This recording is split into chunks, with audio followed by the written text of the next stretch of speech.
It's impossible to predict when and with whom it will happen or under what circumstances. Perhaps love sees nothing but love itself.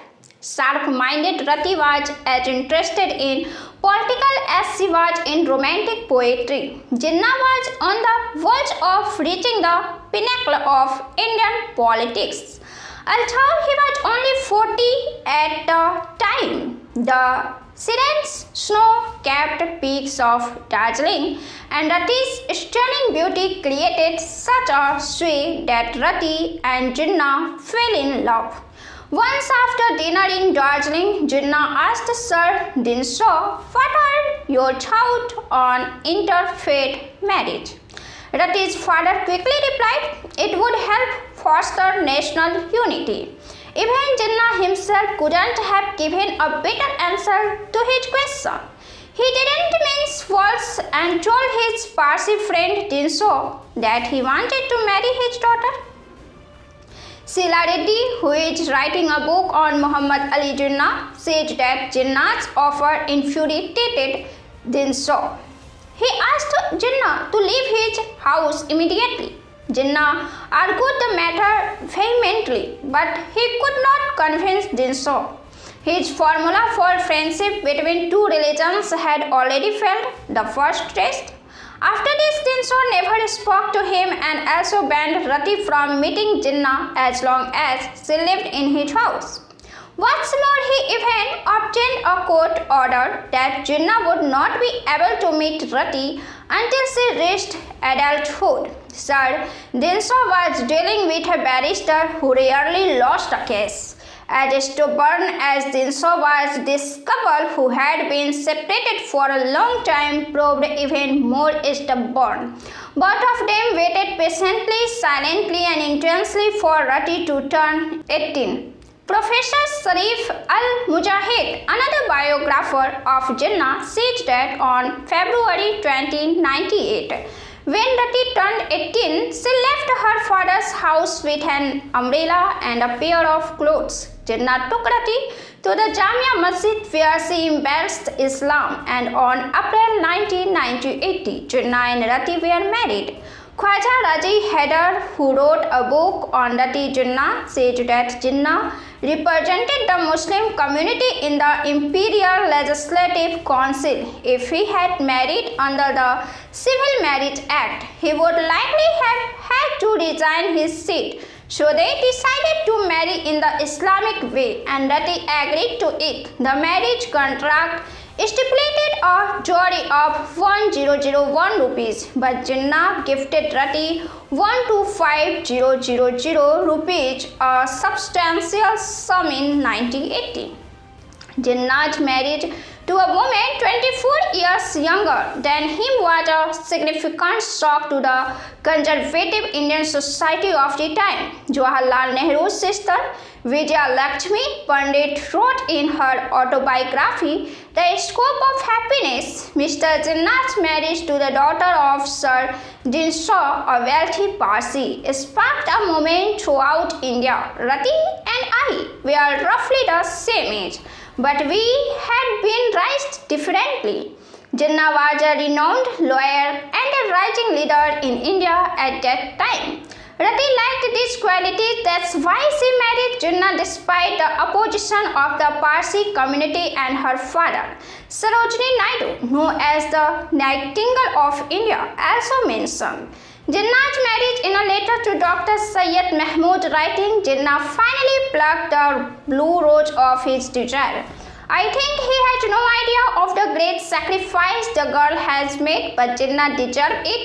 He loves Rati. This is the only human aspect of his self-centered and introverted personality." Khwaja Raji Haider writes that Sarojini Naidu was also one of Jinnah's admirers and even wrote a poem on him during the 1960 Congress session. Jinnah's biographer Hector Polito mentioned an old Parsi woman in his book who believed that Sarojini was also in love with Jinnah, but Jinnah did not reciprocate her feelings. He remained cold and aloof. Although Sarojini was known as the Nightingale of Bombay, Jinnah was not impressed by her melodious singing. Another biographer of Jinnah, Aziz Rick, mentioned Rati and Sarojini Naidu's love for Jinnah under a different title in his book, Two Winsome Women. Aziz Rick writes that there is a French saying that women begin to dislike each other because of men, but Sarojini harbored no jealousy towards Rati. In fact, she helped Jinnah marry Rati. Looking at Jinnah and Rati's glowing and happy faces in the spring of 1980, it seemed they were made for each other. Rati's beautiful, curvaceous figure was adorned in seal dresses of red and gold, light blue or pink. She would puff out the smoke of English cigarettes tucked into long silver and marble cigarette holders, adding to her charm. In any case, her every gesture and her twinkling, uninhibited laughter made her presence even more delightful.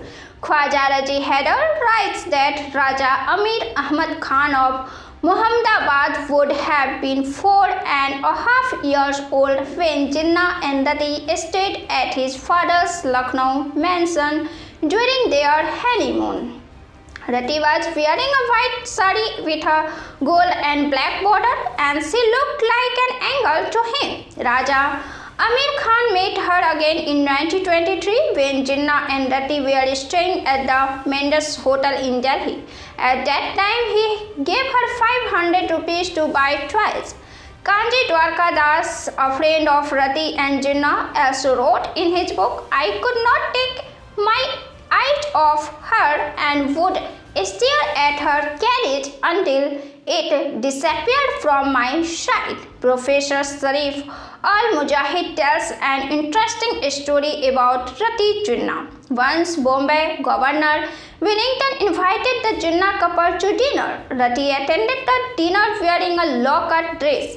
When she sat down at the dining table, Lady Wellington asked her ADC to bring a shawl for Rati Jinnah so she wouldn't feel cold. Upon hearing this, Jinnah immediately stood up and said, "If Mrs. Jinnah feels cold, she will ask for a shawl." He took his wife out of the dining hall in protest and never visited Government House again while Wellington was there. Rati was also outspoken. In 1980, when Lord Chelmsford invited them both to a dinner at Viceroy's Lodge in Shimla, she greeted the Viceroy with folded hands in the Indian manner.